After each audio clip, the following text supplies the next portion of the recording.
pemangku kepentingan. Berikutnya. Nah, kalau kita lihat layanan administrasi, ini yang tatap muka di kantor cabang ada 2,1 juta kunjungan peserta, mobil MCS.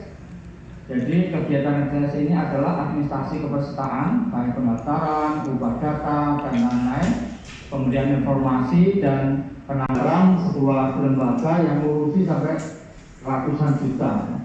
Apalagi kalau kita lihat sebuah perusahaan atau asuransi dan lain sebagainya. Dan kita ada 84 mau pelayanan publik. Nah, sedangkan layanan non tatap muka itu dimanfaatkan katakanlah dengan Cika ada 32,5 juta untuk mobile JKN dengan WA di angka 08118 165 165 4,37 juta pemanfaatan. Lalu untuk call center 165 yang memanfaatkan 1,8 juta. Jadi NIK nomor induk kependudukan dalam mengakses layanan program JKN KIS, baik layanan administrasi termasuk juga layanan kesehatan Vaskes.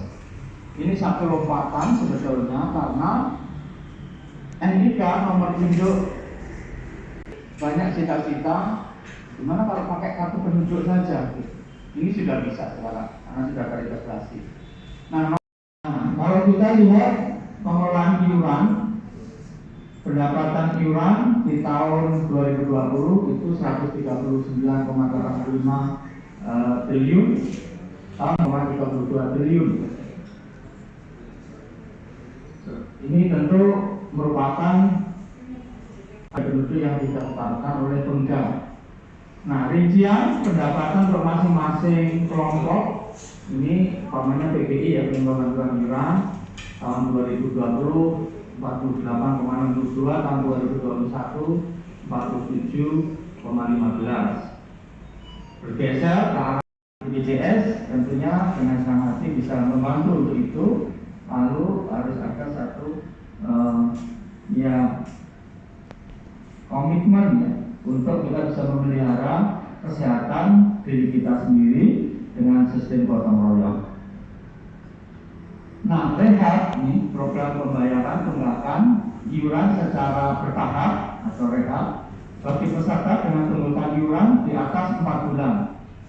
Periode Januari kecelakaan itu tidak diundang, tiba-tiba butuh gitu kesulitan karena kemudian ya ada masalah karena pernah daftar lalu berhentinya juga udah lama gitu.